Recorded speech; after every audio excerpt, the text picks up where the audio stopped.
from the applicant.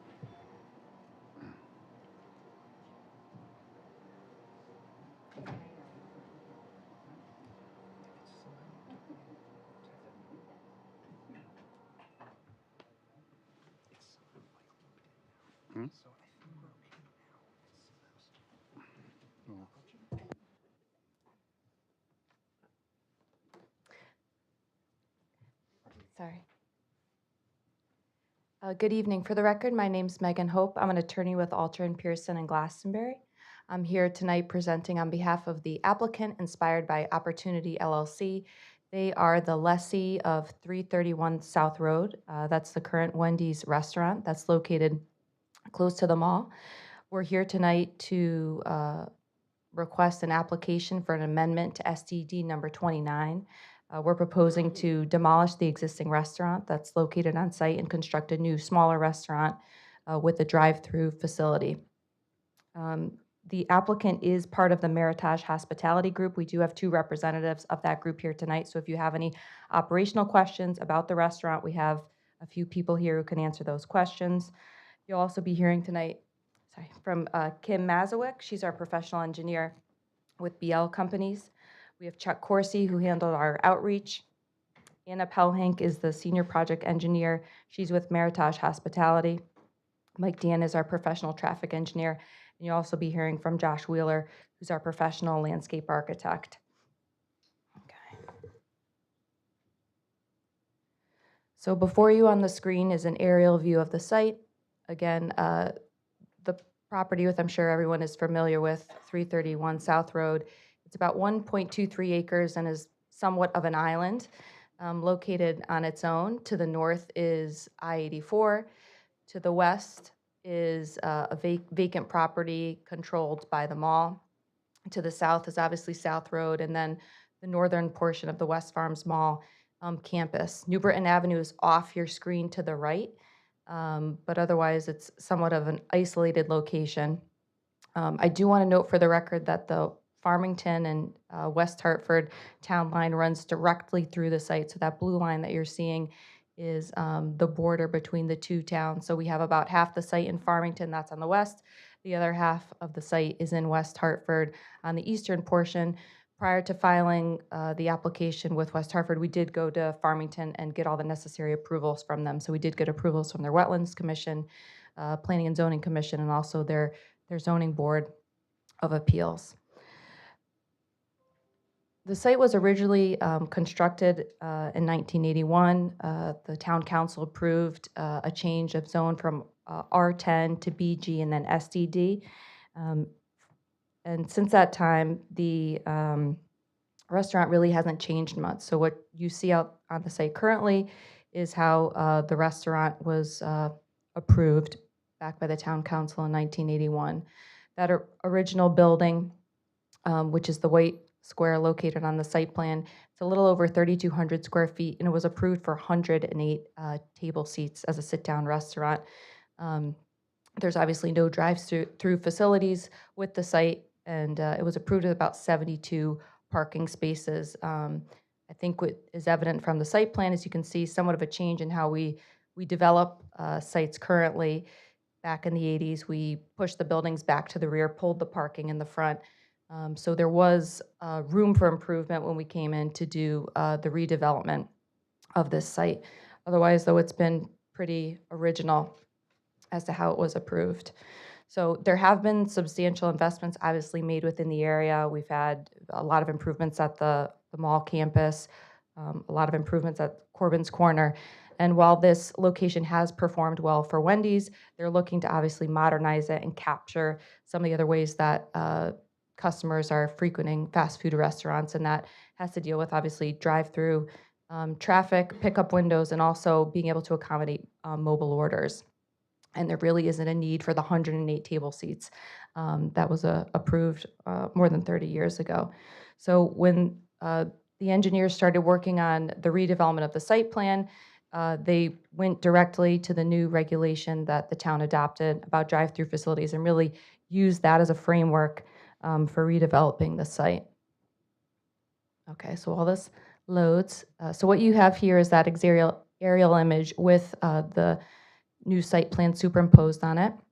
So as you can see, the building has been pulled further to South Road. That's the brown rectangle closer to the street. It has been reduced in size to 2,600 square feet.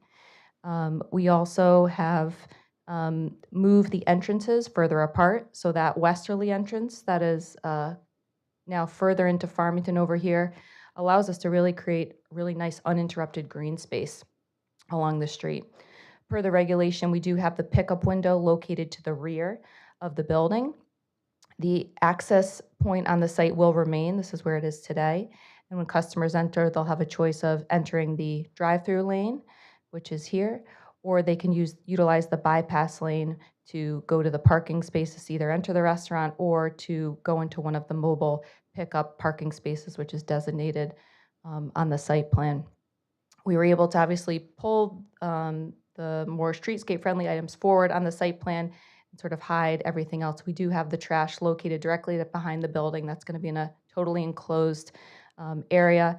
All the parking spaces are located within Farmington, and due to the change in the seat count and also the parking regulations, we were able to substantially reduce the parking from what's there now. So you have a big increase in green space overall. I think with that, I'm going to hand it over to Kim Mazowick, our project engineer, so she can go through the different civil site elements of the plan.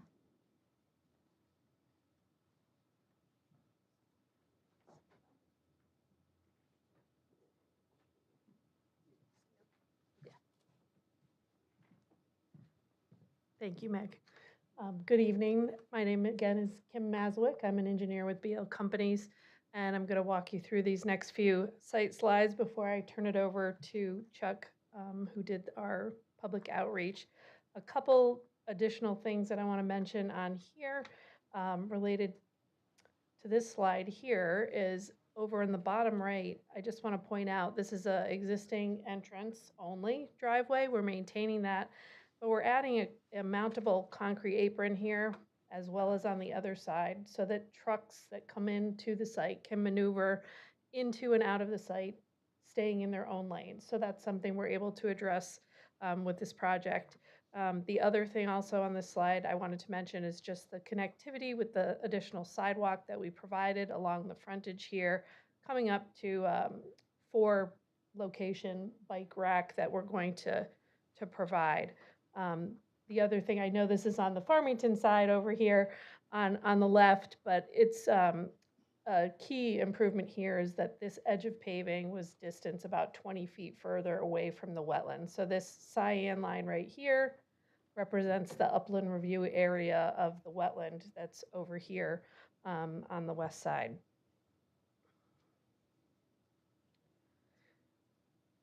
Stormwater, currently there is catch basins that collect the stormwater runoff.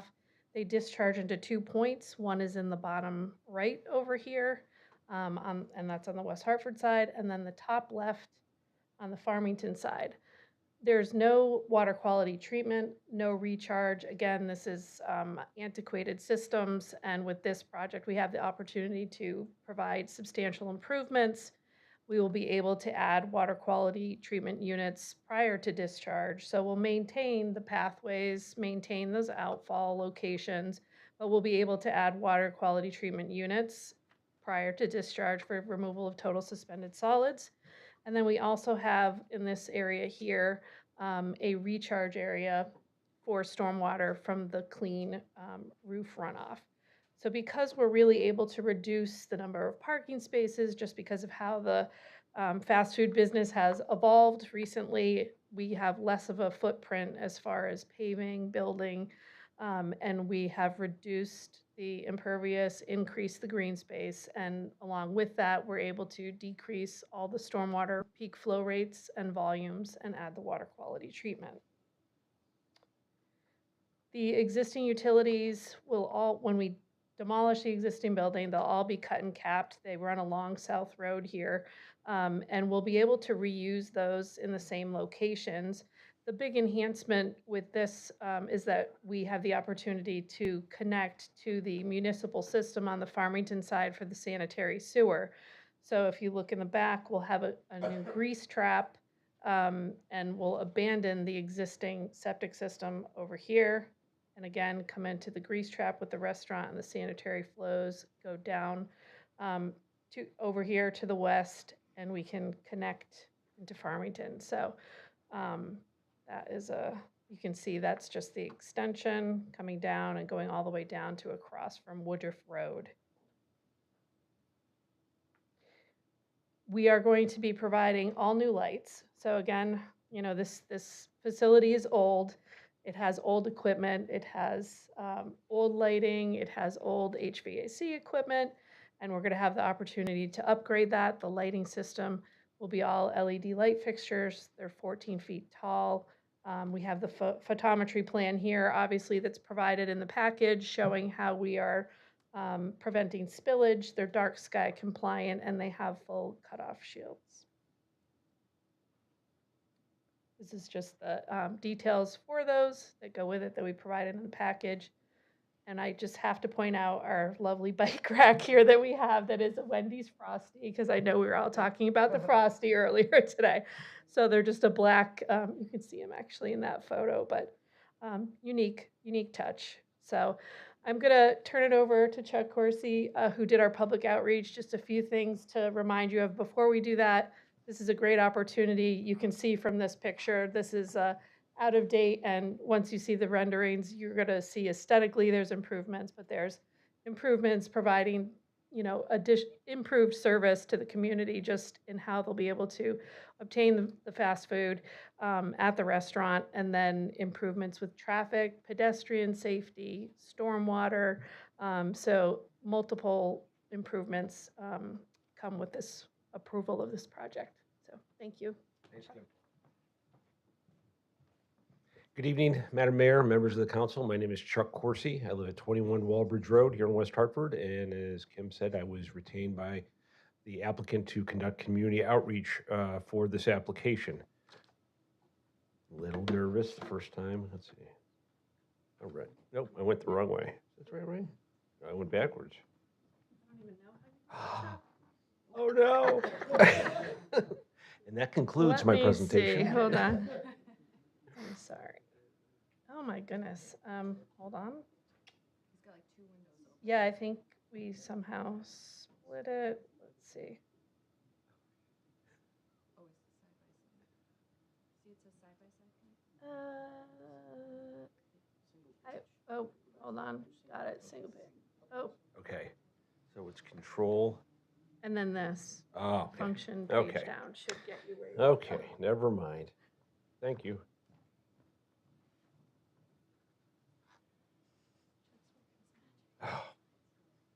Okay, so as you may remember, outreach on projects like this are conducted with property owners and residents within 500 feet of the property. So if you look here, we had 5 homes on Oak Ridge Lane, right over here to the north on the other side of I-84, Channel 30, NBC Univision, and then of course our neighbors here to the south at West Farms Mall. I also met with the Elmwood Business Association, whose territory and area goes from all the way down to the Hartford line up to Britton Avenue through Corbin's Corner in the mall, and also met with the West Hartford Chamber of Commerce. Control. Here's just, and Meg talked a little bit about this, but this was helpful in talking about the difference between the existing building and the proposed building. The first column, you have our beautiful 1981 vintage Wendy's. Next to that is the 2024 proposal that's before you today, and then the difference. So when all is said and done, the new proposed building would be 540 square foot smaller, have 68 fewer chairs and seats, 38 fewer parking spaces, the drive-through, and 180 fewer daily car trips. Obviously, I'm not a traffic engineer, but a lot of that has to do with the smaller size of the restaurant and also with the advent of the delivery services that Kim talked about earlier. Instead of someone going there for one trip, you have, whether it's Uber Eats or DoorDash or whatever, doing multiple pickups for multiple customers. So you're consolidating 3, 4, 5 meals or orders into one trip, thereby saving those car trips. But again, I'm not a traffic engineer, but these are the numbers that come from the Traffic Institute, the same handbook that we see in similar applications. Oh, geez.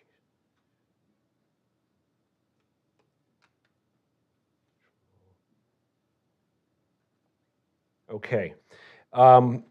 There were, when I do outreach, I always go looking for trouble. I want to make sure that that any concern that might be out there is identified and addressed. It's very easy, sometimes people say, well, this looks like an easy one. I can't see why anybody would be concerned about that. Never happens, which is good. I wanted just a couple of things that I wanted to highlight. First, with NBC Connecticut, I met with um, Hank Guerrero from the general manager from Channel 30, and I'm just going to read this from my report. Their question or concern was, will there be any blasting, digging, dredging, or other site work that will cause vibrations to interfere with the TV station's live broadcasts? The answer is there's no blasting associated with the site work proposed for the Wendy's. A full geotechnical study of the property and construction has been completed and found no anticipated vibration transfer that would interfere with NBC's live broadcast. I also gave them Kim's contact information so that if, in the unlikely event there was ever any concern during construction, they have the direct line to go into there. They were obviously concerned coming off the construction that went on the last couple of years on I-84, especially the bridge addition right outside their front door. That had interfered, and they just wanted to check for this. The mall had some great questions too. I met with Elizabeth Ryan, the new general manager, or she's not so new anymore. Her question was how long, when will construction start and how long will it last? And the answer to that is that it's expected that construction will begin in the spring of 2025. There's a chance it might start this coming spring, but in all likelihood, it'd be 2025. Construction of this proposal would last approximately 120 to 150 days. So it's not a very long construction process. Her other questions, which were very good, was a concern about South Road and any construction that might have to happen on that, whether it's tying up to the sewer or doing the curb cuts. Are you going to close South Road? And again, the answer to that work that would impact South Road includes the installation of new separate entrance and exit curbs. This work will not shut down South Road, but will close part of the westbound lane for approximately 7 days.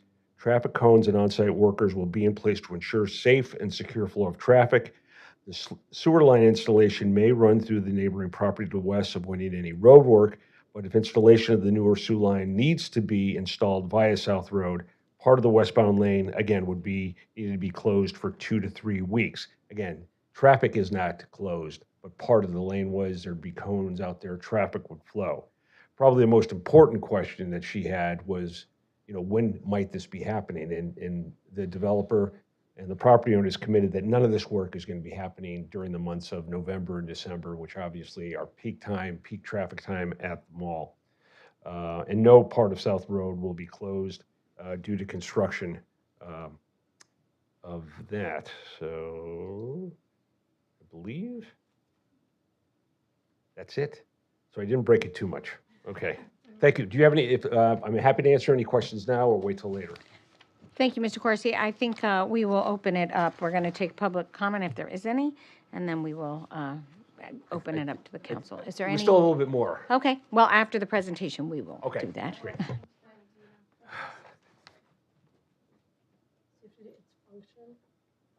Or control. Page down. Okay. Function or control? Okay. Okay. It's all yours. Thank you. Hi everyone, I'm Anna Felhing. I'm a senior project engineer with Inspired by Opportunity, which is also owned by Meritage Hospitality Group. And just a little background about us, we're the largest Wendy's franchisee, and we operate over 400 Wendy's in 16 states. And I have to say, this is the only Wendy's that we operate that doesn't have a drive-through window. So we're very excited to be here and present this project and have the opportunity to add the drive-through. So I'm just gonna walk you over through our building design. We have met with DRAC a couple times now, and we have addressed all of their comments. They are good with our design. The main comments that they have was previously we had a ladder that goes to access the roof, and it was on the front, the south side, the south elevation, which is the elevations that face south drive. Since then, we have moved that ladder to the back, so now it's in between the two windows, the pay and pickup window. Another change that they request was to screen the rooftop units. For that, we have raised our parapets. They used to be 18 feet, so now I believe they're 21 feet. And with that, it totally screens all the equipment that is on the roof, so you cannot see it from the street.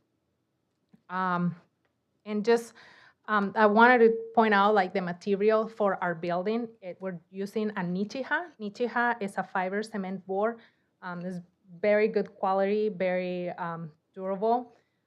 It's a good material. I have samples here if you want to see it. We're going to be using it in 3 colors. The main building is going to be the wood-looking Nichiha. And then we're going to have, just to give it some accent, we're going to have a red blade, which is the Wendy's brand. And it was going to have the Wendy's face there. And then on the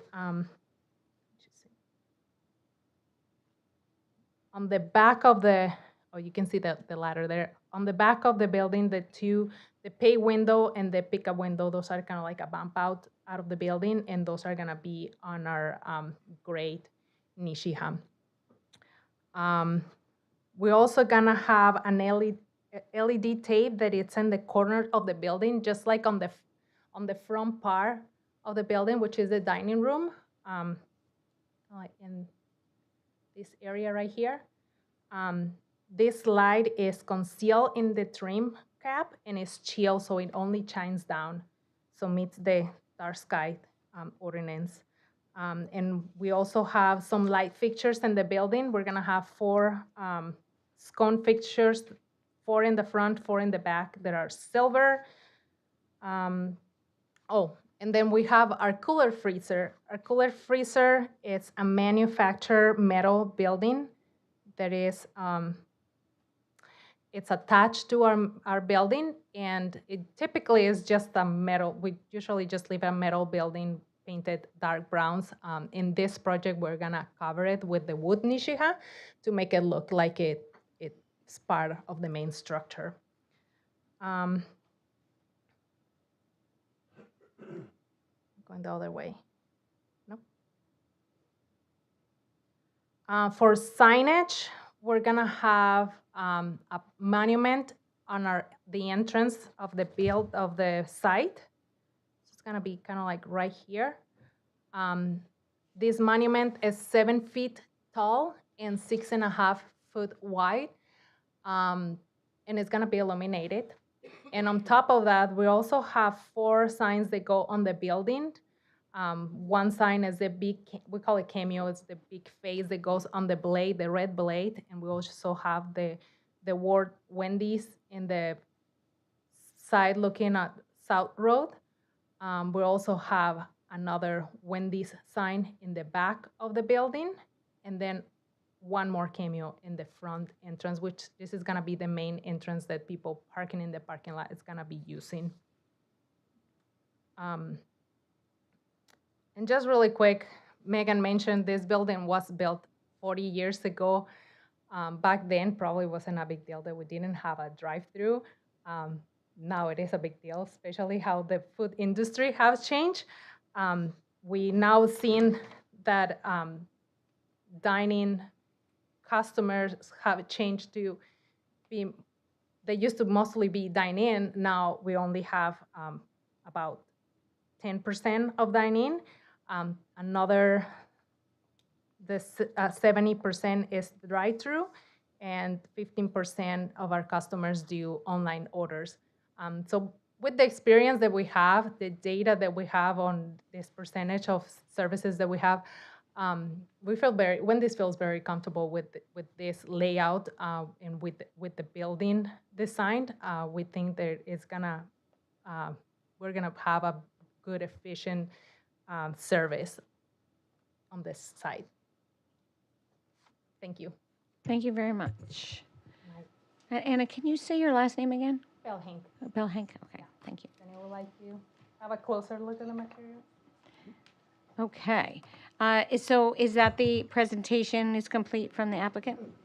Oh, no, sorry. No, Sorry. Sorry, we still have more. For the record, nope. Mike Dion with BL Companies, professional engineer, professional traffic operations engineer. I run the traffic group here. Yeah, I didn't hear what you said, so I'm just gonna click that. And when we looked at the traffic for this site, as it's been mentioned a few times, the industry has changed over the course of the last 40 years. There's really not a lot of fast food restaurants without drive-throughs that were constructed anymore. So when we started looking at the traffic, we do look at the Institute of Transportation Engineers, the ITE. They've been around for 70 years and collecting traffic trip generation data for the last, I'll say 50 years. It's been 48. But so we take that data, we look at the size, it's based on the size of the building and the number of studies that were done. So when we looked at this traffic, they do have a land use code for fast food without a drive-through window. Not a lot of studies for it, so typically that's why we don't look at it, but we did put the data here for what is anticipated for generated traffic for that. And, 1,400 trips during the day, 138 a.m., 106 p.m., Saturday, 175. So what we really wanted to do, though, is compare it to fast food with drive-through. And if we compared it to a same-size building, the 3.2 square foot, which is 3,200 square foot, which is the existing footprint of the building, if that had a drive-through, that's the bottom line for what it'd be anticipated to generate. But what we do have here is a mixture of the two. We have the fast food without drive-through, fast food with drive-through on the bottom. And we wanted to compare that number on the bottom for 3,200 square feet with a 2,700 square foot footprint for what we are putting in. And you can see that it generates less traffic than obviously a bigger drive-through with a fast food restaurant. And it shows less than what the fast food without a drive-through generates. But again, that's data that's old, not a lot of data points. The fast food restaurants with drive-throughs do have about 200 data points in the ITE, so we're very comfortable with that data that's provided there. And we do anticipate that the blue middle line is what would be generated with this site. I do just want to say that it is, a Wendy's. It's being replaced with a Wendy's. It's not like we're taking the Wendy's and putting in Raising Cane's like Ellington just did, which is, a whole different animal and something you definitely want to look closer at. Go to Josh, I think.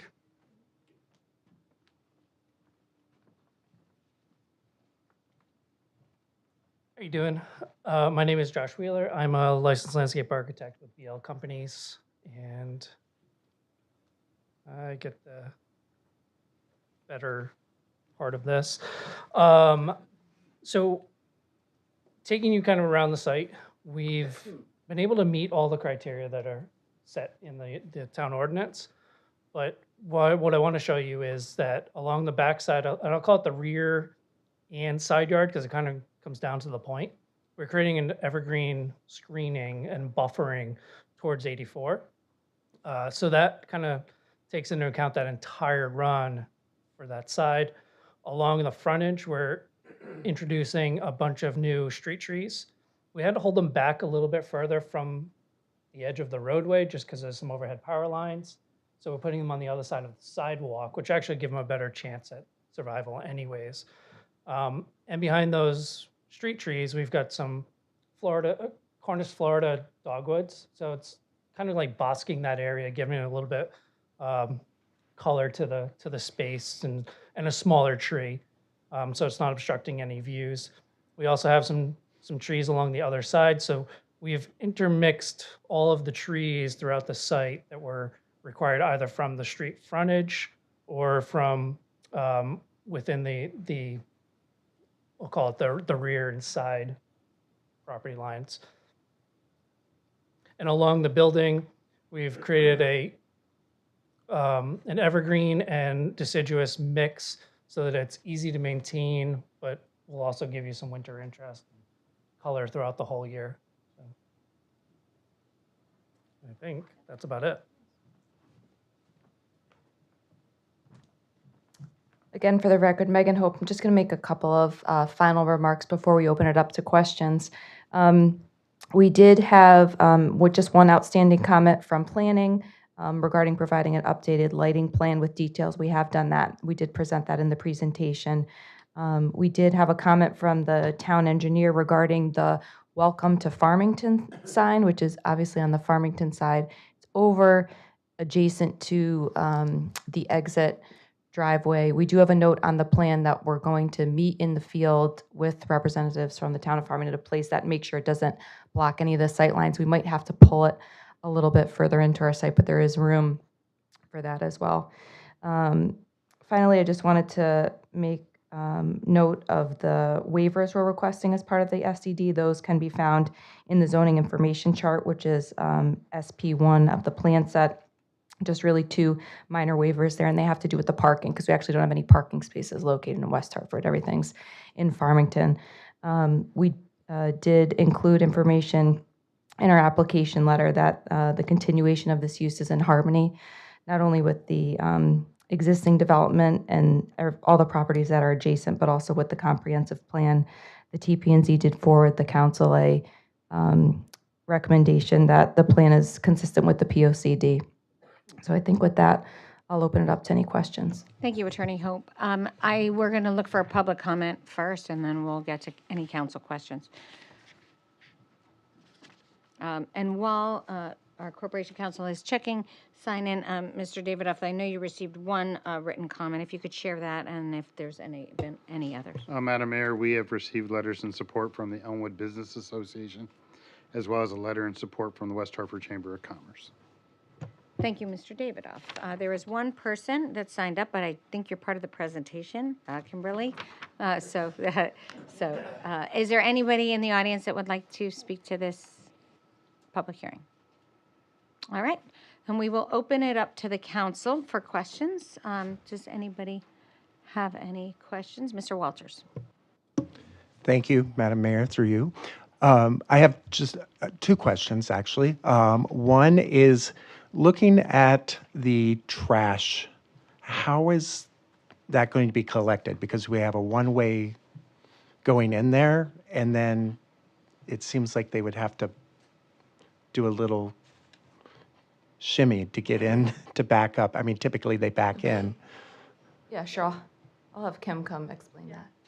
They can nose right in, and they will do a They'll slight do a back. front lift? Yep, they'll do a front lift, and there's two dumpsters in there. We can fit 2 10 yards. They will back up slightly, but there's actually, on our detailed plan, you can see there's a half-size loading space that actually fits in there, just because of the Gotcha. shape of it. So it's it does look odd because it's on a slant, but it's also not during peak hours. Right. So. Okay, great, thank you. The second question that I had is, I don't know how much pedestrian traffic there is that goes from the mall across the street. Is there considerations for a crosswalk? I mean, that would be on the town side, obviously, but it just seems to me that we're not taking that into account if there isn't. Sure. So we do, as we mentioned, have this sidewalk along the frontage. We have that in there, not because there's a lot of pedestrian activity in the area, but because it's required by the drive-through regulation. So that's why we have it in there. We did, as a team, look into that issue a little bit. Could we connect that to somewhere to make it make a little bit more sense? If you go to the south, across South Road, you obviously have the mall campus, but there's 0 sidewalks on that part of it. And the sidewalks on New Britain Avenue are way, way far away. So I did reach out to town staff just to kind of confirm that engineering or anybody wasn't looking for a connection, and they said they weren't. Okay, all right, thank you. Thank you, Mr. Walters. Just make sure you turn off your mic. And Ms. Blanks, thank you. Thank you, Madam Mayor. Thank you for the presentation. A couple of questions I have. Councilor Walters asked some of the ones that I did have. Delivery, you asked that. What are the time of the day or hours of construction? That's my first question. Typically, constructions run from like 6:30, 7:30 in the morning until 4 to 5. 4 or 5 in the In evening? the evening, yes. Okay. And through you, Madam Mayor, signage. You talked about the signage at the entrance, and I believe you said it's illuminating, and you talked about some others on the building itself. My concern, looking at the rendering, is the drive-through and the driveway leading to the parking. Is there any signage when those two connect? So, and what I'm anticipating is your peak hours at the mall, Black Friday, Christmas holiday shopping. Right now, no one's really going over there because there's no drive-through. But I'm anticipating that kind of traffic is going to pick up. So is there any consideration? Is there any signage going to be erected, or is it just going to be plain the way it's being shown here? Right. Yeah, I mean, we have typical traffic controls where you would have, go back to our other slide. Oh, I can see it on here. So, of course, this is entrance driveway only right here. We'll have that monument sign right there. And then as you come through, there's a stop bar over here so that the bypass lane has the right of way. Essentially, you can come through. We have the signage for ADA parking, also for these customer pickup mobile orders over here. And then again, one-way signage out here. You'll have your do not enters so that nobody's coming in this location. But that's really essentially all that's needed for this at this time. Okay, through you, Madam Mayor. So just that I'm clear, you're saying that a stop bar is at that exit area once someone pick up their food at the drive-through window. Is that correct? Yes. Okay. See, yeah, that worked. Okay, I wasn't sure. But that's what the black line is. horizontal. Yep, the black bar right there is the stop bar with the stop sign right there. Okay, all right. Typically, we have pavement markings showing drive-through, keep going straight. If it's necessary, we could add directional signs, but for the most part, we see that just pavement markings are enough. Yeah, so we have these kind of throughout. Madam Mayor, one more question. Yes, please, Ms. Through Blanks. you. I'm sorry. This is the final question that I have. When I believe, I don't remember who the presenter was about the decrease, I believe, in pickup. And I just wanted to clarify that that was the holiday traffic was considered in terms of those decreased pickup times, correct? That can be directed to. Mike, yeah, okay.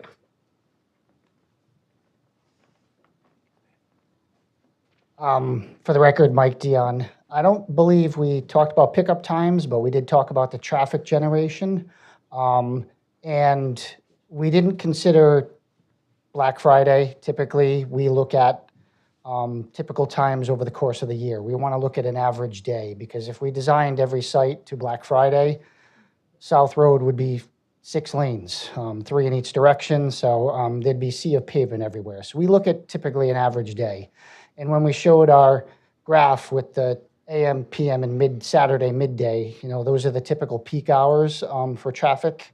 AM would be for your commuters going to work, 7 to 9 a.m., 4 to 6 p.m. is people coming home from work, stopping to get their lunch, dinner, and then Saturday is typically the shopping peak, 11 to 1 p.m. Thank you. All set. Thank you, Ms. Blanks. Are there questions for Ms. Fay? Thank you. I know we're all always concerned about our grand list, so could you let me know what the value of the old building was versus what the new one will be? Do we know that number? I don't think we know that number. We did keep the building in West Hartford, so that's definitely more of a grand list than Farmington has. I did notice that. Yes, that's good. That's good. Actually, that's a very good question, Mary, and that question came up at the Elmwood Business Association meeting.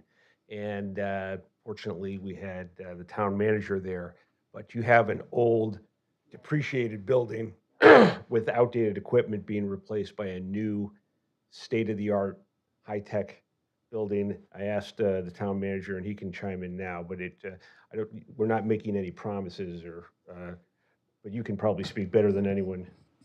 Thank you, Mr. Corsi, through you, Madam Mayor, and to Councilor Frey's question. Yeah, we do. I didn't have a chance to connect with our assessor, but we do believe anecdotally that the value of the new building will be higher than the existing outdated 1981 Wendy's old-style building. So, thank you. Sure. And then just as a follow-up for the hospitality group, I'm sure you guys are expecting increased sales from where you are today. Could you talk a little bit more about that? Well, obviously this site right now doesn't have a drive-through. Do you have a sales? But 20? A week, okay, so 25 to 28K thousand a week. But what we've seen when we put a new building, or even when we do a renovation of a building that we already have, we see a lift on sales of 20%. We're hoping to be better here. All set, Ms. Fay? Yep. Okay. Any other questions? Alberto, Mark? No? Okay. Ms. Pullen? Yes, thank you. Can you tell me, how many employees does this restaurant have right now? And are there any plans to try to relocate them temporarily while the new building is being built over the course of 4 or 5 months? Yes, so I'll have Anna come up and answer that, yeah. Sorry. So right now we have between 25 employees to 30. And during construction where our store is closed, we're gonna be relocating all those employees to different stores around the area so they can keep their job. And then once we're open or ready to open, we'll have them to come back. Thank you. Thank you, Ms. Pullen. Any other questions? Okay, I just had a couple. Was there any consideration for a patio or outdoor eating area? I was a little surprised not to see that on the plans. Yes. The reason why we decided not to do a patio in this restaurant is because of winter weather. We're not expecting it to be used as much as like having a store in Florida. And for the cost of having to put a patio in the use, it was just not a good value for our money. Okay. And the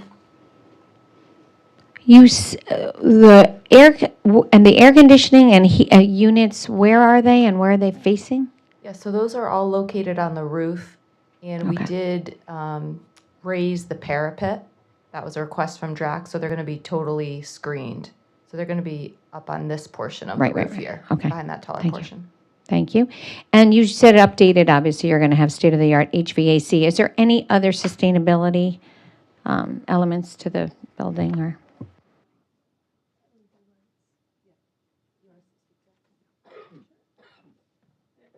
Just as far as this site goes, we have, well, obviously they have old metal halide lights right now, so it'll be all the LED fixtures. I don't know if there's anything else related to the building for green initiatives. The other thing that I can think of, it's like the hood system that we used for exhaust vent for our grills. We use a very efficient system that, works better eliminating all of the smoke. Other than that, that's it. Thank you. All right. That's all the questions I had. The only other thing was, do we need a West Hartford sign on the firm? I'm teasing. Leaving West Hartford. No, it's, well, welcome on the other side. Yeah, I don't know. Maybe we do. So actually, that's a serious question. Do we need, I mean, I don't know if that's, we have any West Hartford signs on that? On that border?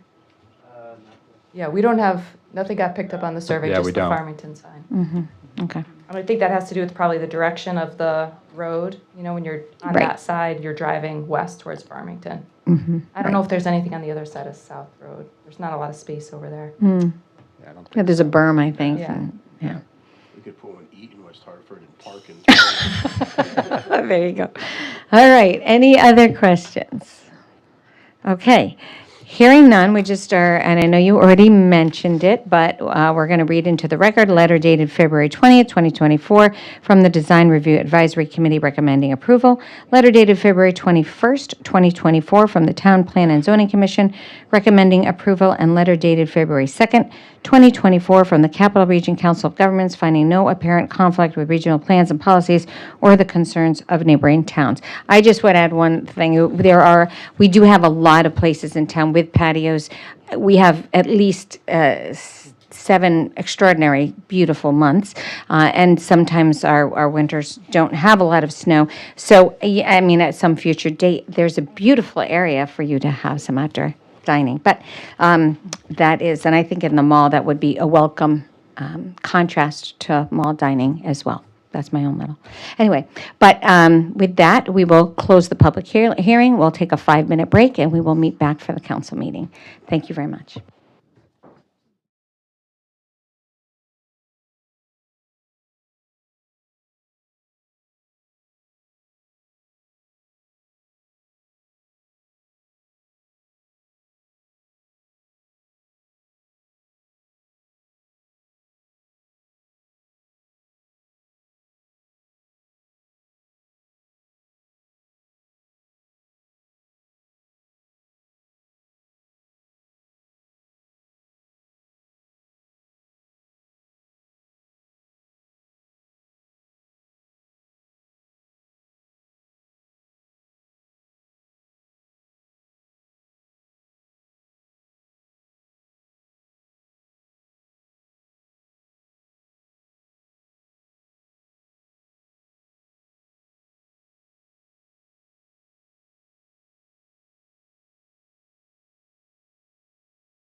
Okay. All right. Our Corporation Council's not here, but I don't think we need him. Right at this minute. Yeah. All right, calling the February 27th, can you believe it? February 27th. Town Council to meeting to order, 7:30. We will begin with the Pledge of Allegiance. I pledge allegiance to the flag of the United States of America and to the republic for which it stands, one nation, under God, indivisible, with liberty and justice for all. Roll call, Mr. Davidoff. Good evening, Madam Mayor. Councilwoman Blanks. Present. Mayor Cantor. Here. Councilor Cortez. Here. Councilor Fay. Here. Councilor McGinnis. Here. Councilor Pullen. Here. Councilor Walters. Here. Deputy Mayor Winograd. Here. Councilor Zdanowitz. Here. Thank you very much, Mr. Davidoff. We will begin with public forum.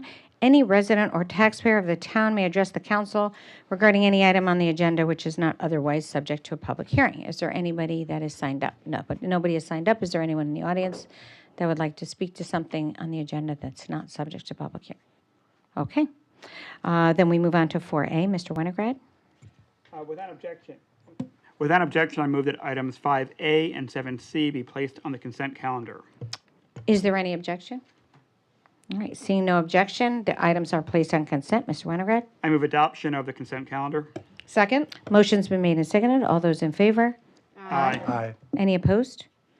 Motion carries. Number 6, Mr. Winograd. Thank you. Make a motion to approve with conditions an application filed on behalf of Inspired by Opportunity LLC, lessee of property commonly known as Wendy's Restaurant, to modify Special Design District 29, located at 331 South Road, to demolish the existing restaurant building and create a new 2,680 square foot restaurant building with drive-through facility. Associated modifications include the reconfiguration of the parking layout and drive aisles and new landscaping, signage, and stormwater and sanitary sewer improvements. Second?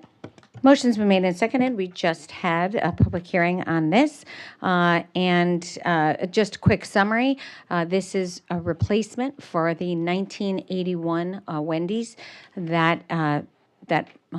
Zdanowitz and I remember going to when we were much younger, and many of us did. No, not together. That's true. I would have been your babysitter or something. But it's exciting to have a very tired building that is in such an important location for the town be upgraded into a state-of-the-art. And I will say, I took my 95-year-old mother there recently, and there was no drive-through, and she goes, "There really should be a drive-through here." It was very funny, I left her in the car to go running in and get a Frosty. So anyway, chocolate Frosty's her favorite. So thank you for having such a wonderful food, and I do think this will be a wonderful upgrade to that existing space. And some elements to it that I just want to make sure that we all are aware of is a complete upgrade of all the amenities and all of that, but reduction in parking, increased green space, a much safer circular drive element to it, going through, branching off to drive through and then going all around. And the parking is in Farmington. The building itself is in West Hartford, which is always, people don't understand that West Farms is because of West Hartford and Farmington. And I don't know why that, I do know why that happened, but it's a funky story. But anyway, but we, I'm sure it wasn't an easy task, and maybe that's why we were one of the last to get a drive-through. It sits literally down the middle in two towns, and that probably made it more difficult for you. So I'm glad you're here, and I thank you very much for the presentation and the investment in the community and the long-standing relationship that you've had with the community. Appreciate it. Are there any comments or questions for, okay. Go ahead, Tiffany. Yeah, miss. I wanted to say thank you for the presentation earlier. And just on a personal note, I remember the first time I pulled into the Wendy's thinking I'm going to run through the drive-through and get something quickly, and realizing that there was no drive-through. So I'm thrilled about that. I also know that my children are grown, but I know that when you take young children to the mall, that rarely ends like you want it to. So you probably really don't want to walk into a restaurant and get food. You want to go through that drive-through, get it, leave, and go home because you probably got crying kids in the car. So I'm thrilled about this, and I think it's going to be a great addition, and look forward to going through the drive-through sometime soon to get a Frosty. Thank you.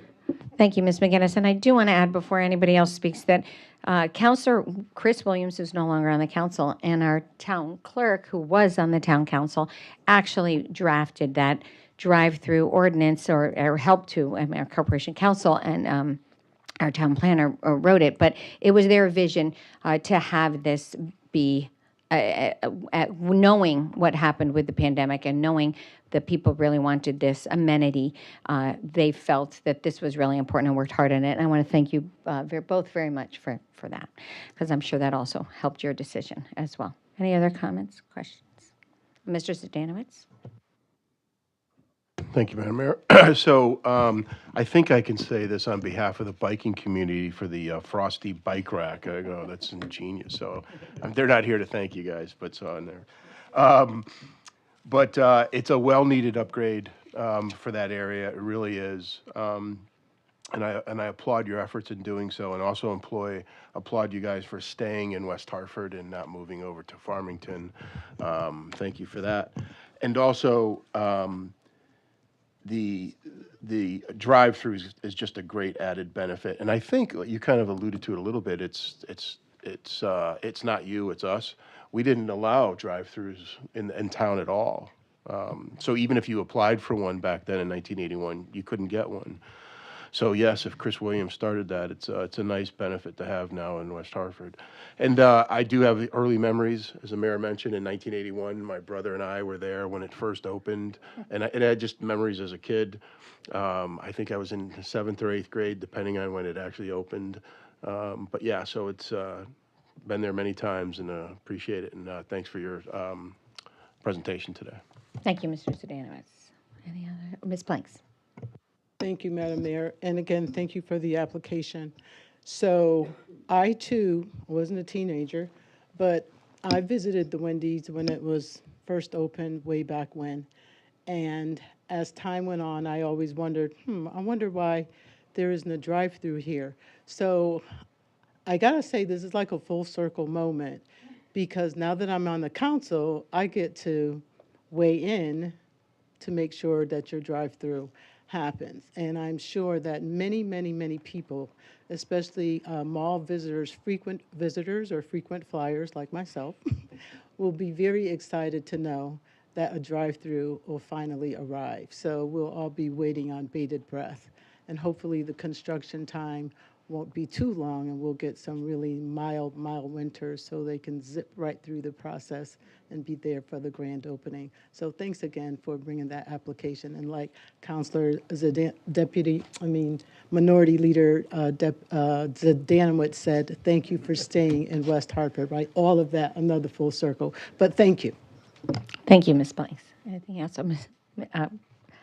Mr. Cortez? I didn't know if Mary. Through you, Madam Mayor. Again, just like everyone echoes everybody's, comments. Thank you for your presentation. One thing I want to point out, you guys presented something and did something different that we're used to. You actually shrunk your footprint and increased the green space. And, I think that's important. It's just more efficient looking, and I appreciate that it's not just this big, giant building, but it's just something that, it's just welcoming. Thank you, Mr. Cortez. Anything else? Okay, Ms. Fay. Yes, thank you so much for this. I think it's a great addition, and I guess these buildings really do have a useful life. And I remember in East Hartford, they knocked down the Wendy's on Main Street. It was probably about the age of this one. I don't know if you're affiliated with that one, but It was rebuilt about 2 years ago, and it's been a really great addition in that town, just to have a more modern facility and easier to navigate and go around. So I think this is a big improvement. I do like Wendy's restaurants. I do happen to eat there once in a while. My daughter likes the Frosties too. So it'll be great to not have to get out of the car. And although I will, I mean, sometimes I like to walk in too, besides just drive through. But I think it's adding options for folks, and it's a really good thing. So thank you. Thank you, Ms. Fay. Anybody else? All right, so we will go to voice vote. Mr. Davidoff. Madam Mayor. Oh, sorry. Oh, sorry about that. Corporation Council, conditions of approval. Thank you, Madam Mayor. Madam Mayor, because of the age of this SDD, which was initially approved in 1981, we thought it was appropriate to adopt our newer and standard conditions of approval. We have not added anything exotic to these. These are the standard conditions that we typically approve for all SDDs in West Hartford, and they include the typical requirements concerning a maintenance plan, snow removal, property maintenance, landscaping and fencing, site lighting, stormwater maintenance plans, construction in terms of times when construction can be performed, and requirements concerning utilities, engineering inspections, et cetera. So, Madam Mayor, I passed along a copy of the conditions of approval, and when you take your vote, will be subject to the conditions that I have just described. Do we need to motion it again with conditions, or will it be? You did. Okay. Okay, great. All right, we're all set then. All right, now we will go to roll call. Mr. Davidoff. Counselor Blanks, Yes. Mayor Cantor. Yes. Counselor Cortez, Yes. Counselor Fay, Yes. Counselor McGinnis. Yes. Counselor Poland, Yes. Counselor Walters, Yes. Deputy Mayor Winograd, Yes. Counselor Zdanowitz. Yes. It's unanimous. Congratulations, and again, thank you for your investment. I appreciate it. Okay, we will now go to number 7, Mr. Winograd. Thank you. Good night. I move to adopt a resolution adopting the West Hartford Vision Plan, the West Hartford Vision Zero Plan 2024. Second? Motion's been made and seconded. Mr. Ledwith, will you give us a overall summary, and then we can... I will. Thank you, Madam Mayor. And I think yesterday in our Community Planning and Economic Development Committee, I referred to us being at a significant milestone in this process. And yesterday we were, today we're even closer to that milestone. And as we all recall, this work began about a year ago, back in January of 23, when our mayor and town council adopted a resolution implementing a Vision Zero initiative and tasking the town manager with creating a task force to create an action plan that will achieve 0 deaths and 0 serious injuries as a result of traffic crashes within 10 years. We all remember 2022, one of our deadliest years on our streets, where we lost 6 lives as a result of traffic crashes and accidents. And our mayor and town council had the vision to, I hate to use that word vision, but to move us towards this initiative. So in February of 23, we formed a task force comprised of 10 residents, including 2 students, one from Hall and one from Conard, and 9 staff members. And we had our first meeting in February. We met in March as well. During that time period, we were in the process of interviewing consultants to assist us with this process as well. And in April, we hired FHI Studio and Tool Design. We have Parker Sorensen here, and the lone representative from FHI in the audience with us tonight. Thank you, Parker, for joining us. And they've been with us every step of the way. So this task force met every single month during the year of 23. And then as we moved into the summer, and we talked about this during our committee meetings as well, we had formed several subcommittees of that task force, and those subcommittees were meeting almost weekly through the summer to bring our plan up to speed as quickly as possible. As we moved into the fall, things were becoming more formulated at that point from a plan perspective. We held 2 public meetings, one in the fall and one in and one in December. Both were well attended by residents. They were filmed by WHCI. Thank you, as always, to Jen Evans and her staff for being there every step of the way as well. And then we had several news outlets joined us at both meetings as well. So we had great opportunity to engage our community in this process. At the meeting in December, we presented our first draft of the action plan, and at that point, we wanted to get more input from the public. So our public had the opportunity to review the draft of the action plan, and then we received that feedback through the month of December and early part of January. We received over 50 comments from the public during that time period, many of which were incorporated into our plan. At that point, we identified a list of projects that we would commit to during the first year of Vision Zero. And as we all know, there are 70-plus projects that we've identified and that we are committed to completing within the first year of Vision Zero. So our community will be able to visibly see the product of all of this work pretty quickly. And then they'll continue to see it over the course of the next 10 years as well. Following the public comment period, we presented a draft of the final action plan to our Community Planning and Economic Development Committee back in January. So at that point, our council had several weeks to review the action plan as well as our task force as well, the original members of the task force. And we were able to listen to any final comments that folks had. The feedback at that point was very encouraging. People were happy with the product, knowing that it was something that was going to change and evolve as we move through Vision Zero. It's not a document that's printed and won't change, and everything that's in there today is something that we will be following for the next 10 years. It will change, and that will be based on feedback that we receive from our community, as well as, things that may happen traffic-wise or accident-wise throughout town as well. So that will, hopefully it doesn't happen, but those are the kinds of things that will inevitably be putting us in a position to continue to change this document. At yesterday's CPED meeting, we had a chance to discuss our final action plan further, and we are ready now to implement our action plan formally and begin our work to create a culture of safety town-wide. As we have discussed, we are forming an advisory committee that will meet the week, for the first time, the week of March 18th to begin the work of moving our plan and associated projects forward.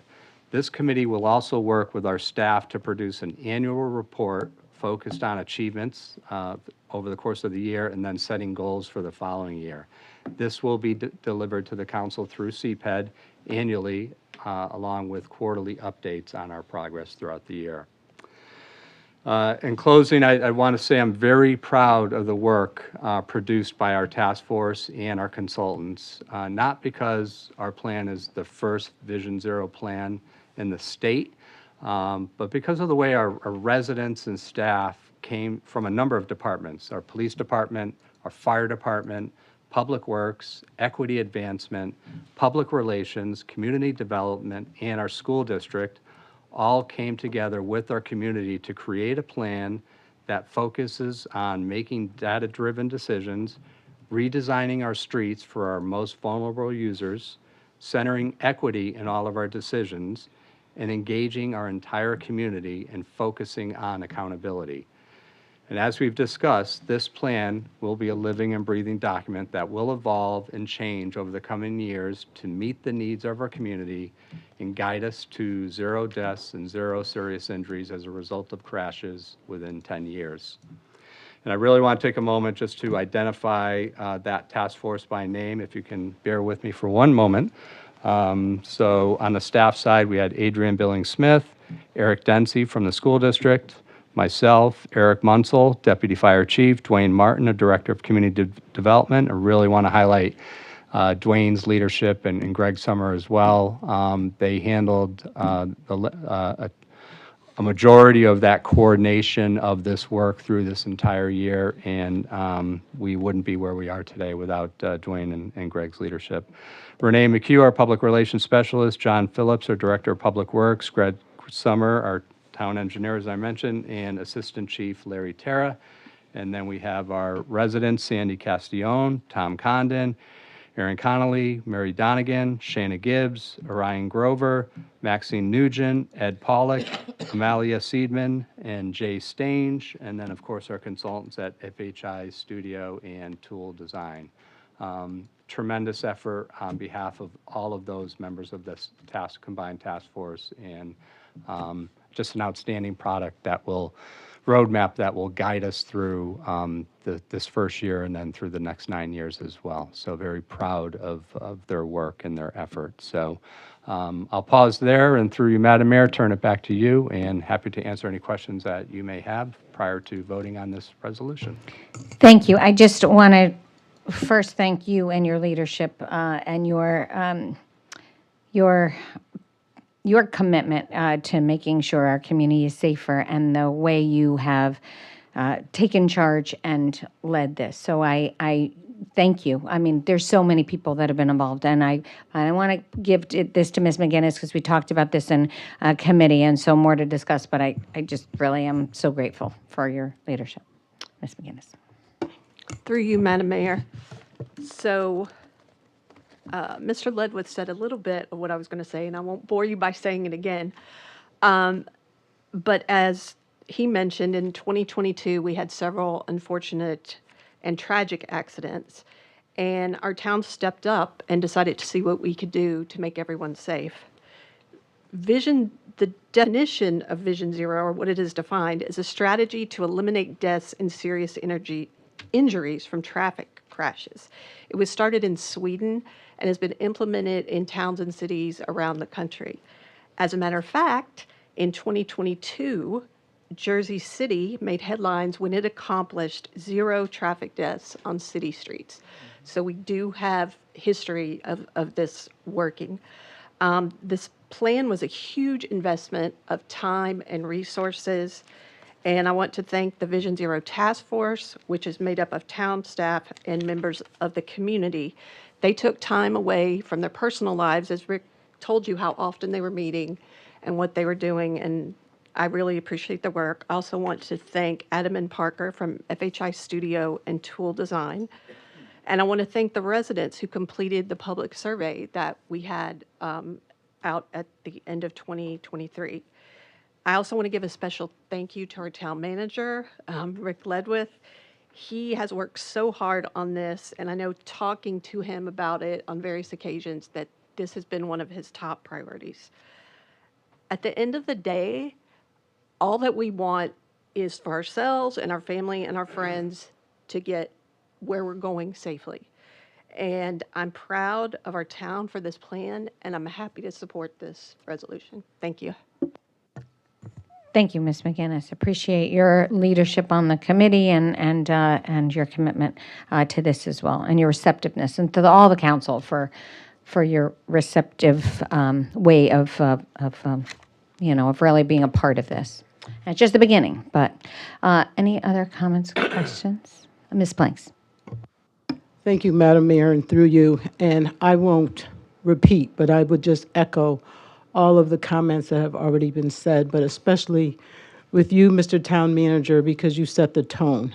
And you just have this way of working with people very calmly, firmly, to get the job done and to address this need, which was so immediate and urgent and tragic. But you brought this sense of calmness to everybody and gathered everyone around and just was empathetic, but also we just needed to get this done. We needed to calm our town, and we need to address all of the concerns that were being brought to your attention as well as to the council's attention.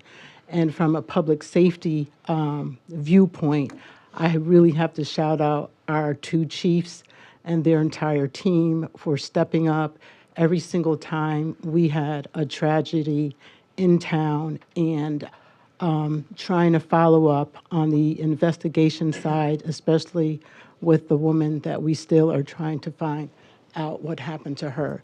But as chair, I just really need to mention that and bring that to the forefront, because this really was a team effort, and there were so many residents who didn't hesitate but stepped up right away and wanted to know how could they help and how could they lend their expertise. So obviously, I will be supporting this resolution. Thank you, Madam Mayor. Thank you, Ms. Blanks. Any comments over here? No? Okay. No? Mr. Walters. Thank you, Madam Mayor, through you. I mirror the gratitude to the task force, to FHI Studios and Tool, as well as our town manager, Mr. Ledwith. Vision Zero is an important component of improving safety in our community for all modes of transportation, whether it is recreational walking, riding a bike to work, or driving to the grocery store. There is much information in Vision Zero, the Vision Zero report, to offer as a guide in moving forward. While our engineers may disagree with me, identifying locations for crosswalks, eliminating right turn lane, or sighting red light cameras are just one part, and perhaps the easiest part. The difficult piece of Vision Zero, quite simply, is changing our own habits and changing our own behavior. We drive fast, we drive distracted, we drive routinely, meaning that we know where we're going, we take the same route, we know what's behind that tree, we know what's around the corner. We think we're anticipating what's there before we're there. We must change how we drive. The number one thing that we must learn to do is just slow down, be more aware of our surroundings, and stay safe. I am confident that as a community, that we can make the changes, both the physical changes to our streets and our paths and sidewalks, but also with our driving and our habits. And I am confident that we can make those changes and make West Hartford a safer place. I will be supporting this resolution, and thank you for the moment to speak. Thank you, Mr. Walters. Mr. Winograd? Thank you, Madam Mayor. So, of course, I want to thank the task force and the town manager and everyone else who's been thanked. I hope everybody gets a chance to read the plan. It's an amazing document with a lot of detail, and we'll be studying it for a long time. But I also want to back up a little bit to the more historical perspective on what we're doing. This has been, we are not done, but we are making progress, and this has been a very long path. Probably goes back further, but I'll start it with the mayor's leadership on complete streets and really putting into our planning that we're going to look at not just how cars are treated, but pedestrians and bikes and other users of our roads. And that initiative, which came about 10 years ago, predates my term on council, has been an incredible tool. Then, of course, we were making a lot of progress, and we've had, not always easily, North Main Street. The road diet there took a long time. And I think I know it has clearly helped. It's been a great endeavor, a great change for us. It was a bad road. It is now a much better road. And again, that leadership led to that progress. Now we're looking to do the same thing or similar over at New Park Ave.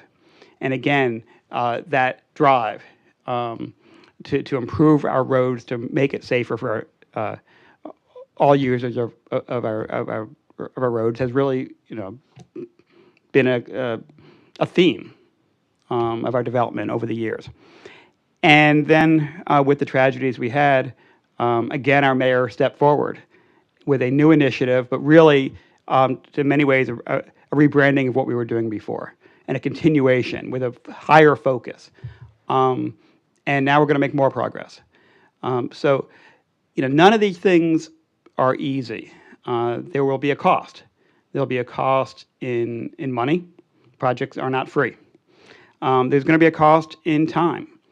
As Councilman Walter says, we need to slow people down.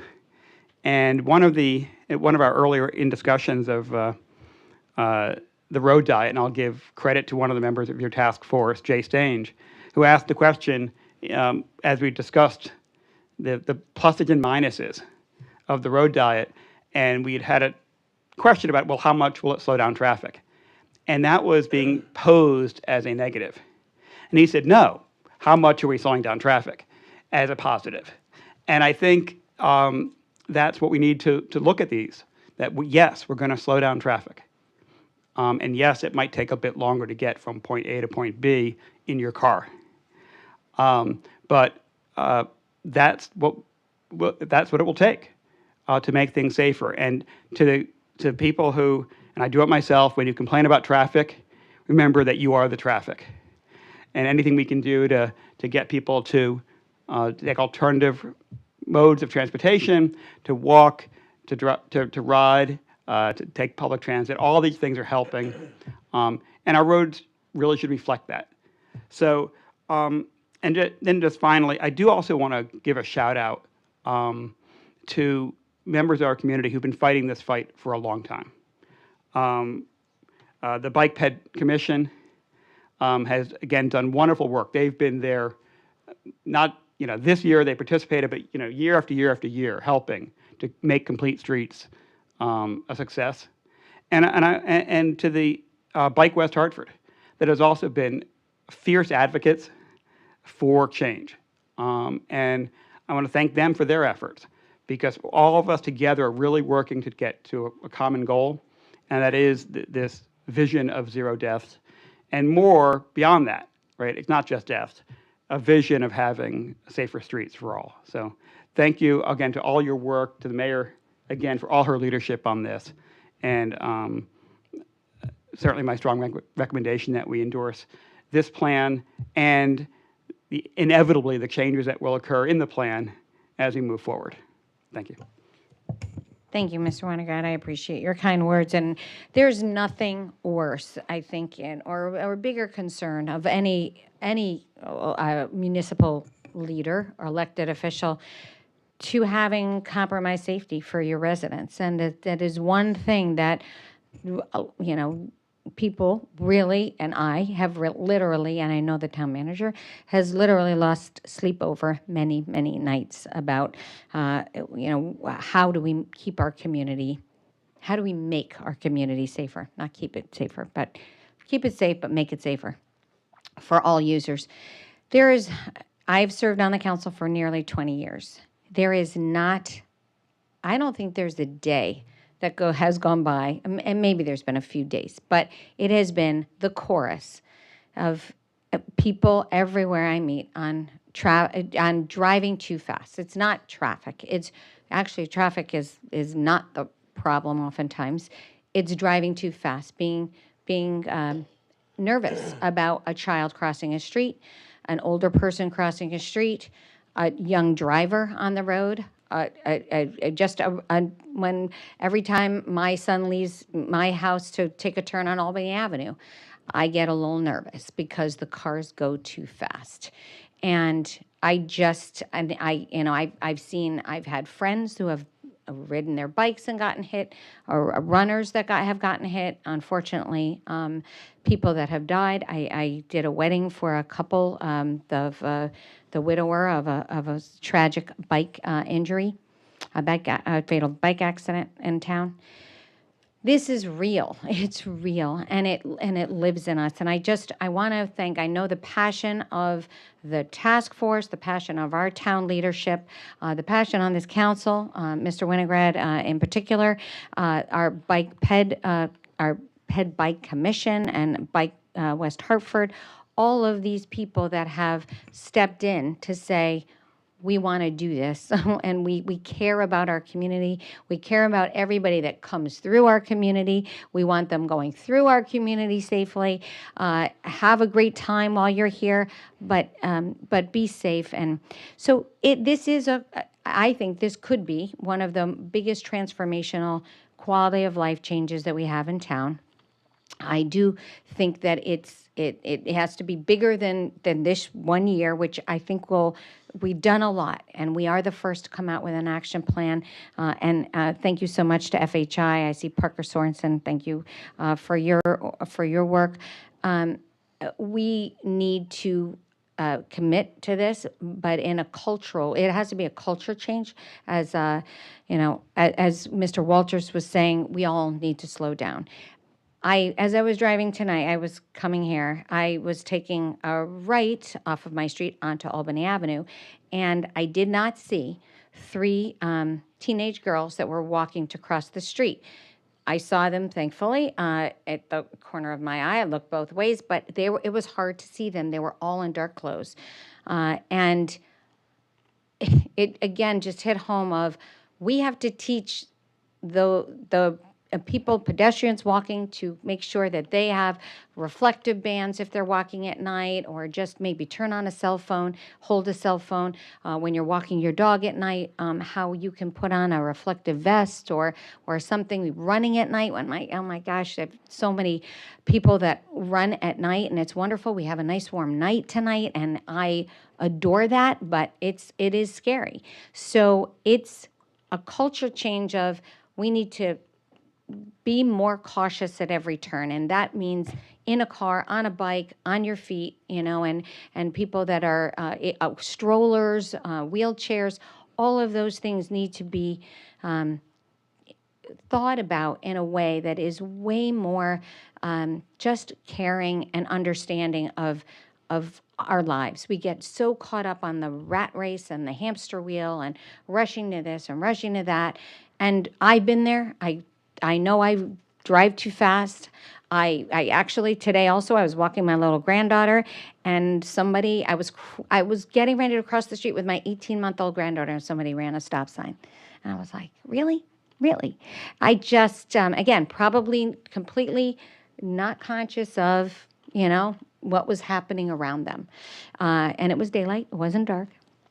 So hopefully this will give us the tools and the help to make sure that we're not making mistakes, but we all have to take responsibility. So part of this is going to be PSAs. We're going to be doing giveaways and bling and all kinds of things, but we're also messaging and educating and teaching young drivers to drive differently, and making sure that we are a community that people say, yeah, I better slow down in West Hartford because there's consequences, or because I really care about being here and I want my community to be safe. This positions us for federal grants, for state grants. We were the first to receive the Safe Streets for All grant for cameras, for speeding, and I'm assuming that we will continue to pursue grant opportunities. Again, data-driven analysis, data-driven results will position us much better to receive help and grants from those agencies. And there's going to be some things that work really well and other things that might not, but we can't be afraid to fail and correct and fix our path. And that, as the town manager said, this is a living, breathing document. We might have a different set of priorities in 2 years, especially as people start to see change. They might act a little differently, and so there might be maybe there'll be more bikers on the road, and maybe there will be a bigger need to have some bicycle safety measures that people can see more readily. So anyway, more to follow, but I will say this all was administrative. We didn't need to actually adopt this at the council table. This is actually, we gave the town manager the responsibility for this, but we are all weighing in, and we all want to be a part of this plan, and that's why we thought it was important to bring this to the council table. So thank you all for your tremendous support and commitment, and this will be going on year after year, but you'll hear much more about it, kind of like our Complete Streets. But I appreciate all of you very much for making a real change in the safety of our whole community. Thank you. All right, so we will go to a voice vote. All those in favor? Aye. Any opposed? Motion carries. Thank you again. Letter B, Mr. Winograd. Thank you, Madam Mayor. I move to adopt a resolution appropriating opioid settlement funds to support prevention programs and activities. Second? Motion's been made and seconded. Mr. Ledwith? Thank you, Madam Mayor. This resolution was discussed at our last Human and Community Services meeting and will appropriate $25,000 in opioid settlement funds to scale up outreach and awareness programs in partnership with West Hartford Prevention Council, West Hartford Public Schools, West Hartford Bloomfield Health District, as well as the Bridge Family Center. Will include programs like the Youth Skate Night that'll be held at Veterans in several weeks, wellness fairs, money towards National Mental Health Awareness in May. So programs like that will be the beneficiary of these funds. I'll pause there and throw it back to you, Madam Mayor, and the council for any questions you may have. Thank you, Mr. Ledwith. Ms. Pullen, we discussed this in your committee. Would you like to Yes, share? thank you, through you, Madam Mayor. We did discuss this in the Human and Community Services Committee meeting just yesterday, and this is an outgrowth, as the manager indicated, of the opioid settlement. Last fall, we were able to hire a part-time prevention coordinator for the town to really lead these efforts and to pulled together a variety of efforts that were ongoing but not in any coordinated fashion. And so now that we have that person on board, we want to give that person a budget to do some things to promote prevention and awareness around opioids and other initiatives. So this is a broad swath of initiatives that have been brought forward, and I would ask everyone to support the distribution of these funds for those purposes. Thank you, Ms. Pullen. Are there any other comments or questions? All right. All those in favor? Aye. Any opposed? Motion carries. We go to you, Mr. Ledwith. Thank you. I will begin the town manager's report with upcoming council business and meetings. We have a Finance and Administration Committee meeting on Monday, March 4th, 6:30 p.m. We have a Public Safety Committee meeting on Wednesday, March 6th at 8 a.m. We have a Public Works, Facilities, and Sustainability Committee on March 7th at 6 p.m. And all of those meetings will be virtual. We do have a public hearing to rezone 1700 Asylum Avenue for multifamily housing development on March 11th at 5:30 p.m. here in the council chambers. And then we will have a town council meeting the following evening on Tuesday, March 12th at 7:30 p.m. Talk a little bit about New Britain Avenue traffic signal improvements for the past 10 years since the Department of Transportation improvements on New Britain Avenue. Our engineering office has requested that the traffic signals be modified at that intersection of Quaker Lane South and Newington Road because, as we all know, motorists get stuck at that light, creating gridlock. DOT notified the town on February 20th that they addressed the issue with signage, a new controller cabinet, and a slight traffic signal operation change. The operation change will allow traffic on New Britain Avenue to clear between Quaker Lane South and New Britain Road. These improvements are also important to our first responders so they can move through the intersection quickly and safely. West Hartford did receive a Class 7 rating from FEMA's NFIP.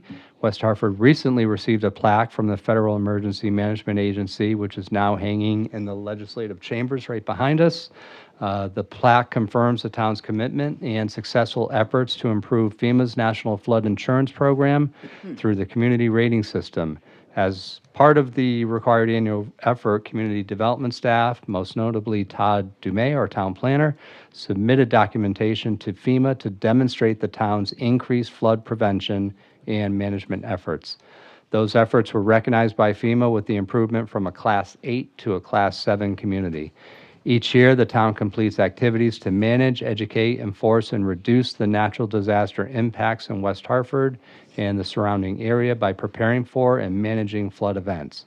By participating in the CRS program, qualifying property owners can benefit from a flood insurance premium reduction. With additional recognized CRS activities, the town received the designation as a Class 7 community which allows flood insurance holders to benefit from an additional 5% insurance premium reduction. And lastly, University of St. Joseph celebrates West Hartford first responders during Random Acts of Kindness Week. In recognition of the Random Acts of Kindness Week, February 14th through the 20th, students, staff, and faculty of the University of St. Joseph celebrated the work of West Hartford first responders with an appreciation brunch prepared by USJ students.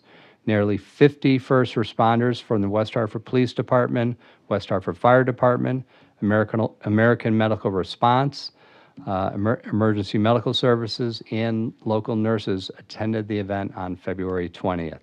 For the remainder of the week, students partnered with USJ Public Safety to deliver homemade baskets of goodies to various locations in West Hartford and Hartford. And that concludes the town manager's report this evening. Happy to answer any questions that the council may have on this or any other items. Thank you. Are there any questions for the town manager? No. Okay. Thank you. It's a busy month coming up. Mr. Dodge, is there a corporation counsel? Anything? Thank you, Madam Mayor. I have no formal report this evening, and we do not require an executive session at the end of the town's council. We don't require a executive session this evening. Thank you, Mr. Dodge. I know. Are there any questions for corporation counsel? Okay, seeing none. Dallas, your favorite part. Announcements. A few big things. 16th Annual Festival and High School Jazz School Competition. For the first time, Hull High School Jazz Band participated in this prestigious competition in New York City on Sunday, February 17th, and came out on top. First place for big band, best big band, best brass section, best rhythm section, outstanding soloist. Went to Pri Magave, Jeremy Bond, Chloe Madrick, and Adam Ward. Pri Magave won a $25,000 scholarship to the New School. Jeremy Bond also won a $15,000 scholarship to New School. Pretty amazing. Congratulations. In addition, Catherine Zare, Mason Pia of Conrad High School joined the Hall group as a multi-district community jazz band at Jazz at Lincoln and tied for first place. Really incredible. 66th, you can hear them play at 66th Annual Pops and Jazz. March 15, 16, 21, 22, 23 at 7:30. It is a Vegas-themed extravaganza. And includes the school's concert jazz band, jazz dancers, choraleers, I. Giovanni Solisti, the strings. It's a really amazing show. Sustainable Connecticut's Community Match Fund is like a GoFundMe. It's a crowdfunding platform where Sustainable Connecticut matches dollar for dollar up to $15,000 for any qualifying projects that align with Sustainable Connecticut's goals. Having a public benefit. Anyone in West Hartford can start a project, a school, nonprofit organization, a resident. Many local groups are using this fund, and you should too. Actually, I'm pretty sure that our Martin Luther King exhibit had benefited from that fund, correct, Mr. Love? I don't think he's listening. Okay. Okay. It's just the announcement. I know, whatever. If you have any questions, ask Catherine Deviney. Okay. Understanding ADHD. That will be a Zoom from the Institute of Living, February 28th, 7 to 8:30, on myths and misconceptions and treatment available. Heart School Dance Division presents Evolve, March 6th through 8th at 7:30. Contact the University of Hartford's box office. Nutmeg State Orchid Society show will be 16th and 17th at Town Hall. It's a beautiful way to enter spring. It really is gorgeous. 12 to 5 on Saturday, March 17th, 10 to 4. Polka Dots, the Cool Kids Musical, March 17th will take place at the JCC, Mandel JCC. Sensory Friendly Performance will be held at 1 p.m. and an afternoon performance at 4 p.m. Contact Playhouse on Park, actually, for that. Teen Wellness Fair and Student Art Show, March 23rd. Middle and high schoolers are invited to the Teen Wellness, as the town manager mentioned. Joyful event features free music, food, activities, art show, and is available on the Community of Concern website. Are there any more? Ms. Fay? Yes, because I don't think we're having a meeting before that, but March 9th is the annual St. Patrick's Day Parade in downtown Hartford. I think they step off at 10 a.m. So Yes, it's a great thank you. parade. Hopefully there won't be snow. We've had all kinds of weather. Ms. Bikes? Thank you, Madam Mayor. I just want to take the point of privilege since we wind down with Black History Month. I really want to send a shout out to Wasco and their first Black Business Expo, and for all the Black businesses that participated, Black businesses in town that participated and showcased their services and their products. And I especially want to send a shout out to the two young brothers, entrepreneurs, that sold the inspirational T-shirts. I think they were We Shine. These two brothers, they just made me proud for them to have that kind of spirit and to actually, with the help of their parents, produce what they did, and they were very professional at the young age they were. So thank you, Wasco, and I'm looking forward to this being an annual event. Thank you, Ms. Blanks. Yes, and many of us were there, and it really, really was inspirational and wonderful. And for a first event, I think a tremendous success. So thank you to Wasco. Anything further? Mr. Zdanowitz? I get left out at this time so often, so I just have to. No. The Hall Connard girls, both Hall and Connors indoor track, tied for third for the entire state open. And I've always, we always kind of have these arguments, like if we had one high school, we would dominate in sports. But we love having everyone could participate on both sides of town. So they both tied for third. And then the boys won the double L indoor track and came fourth overall in the state. And because we might have a couple local athletes, UConn women's girls and women's and men's indoor track won their third indoor Big East championship in a row.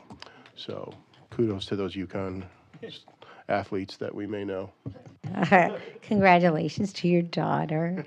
Amazing. No, a really amazing record and a lot to be proud of. Anything else? All right, Mr. Walters. I'll just be real quick. Thank you. And I'm surprised Mr. Cortez has not said anything, but our food pantry is still in very much need of items. And there's a list on the website with the town that cares. And they also take cash so they can buy what they need. Exactly. Perishables are important, so cash is great. Anything else? All right. With that, you can make a motion to. Is there any objection? All right. See no objection. We are adjourned. Have a good night.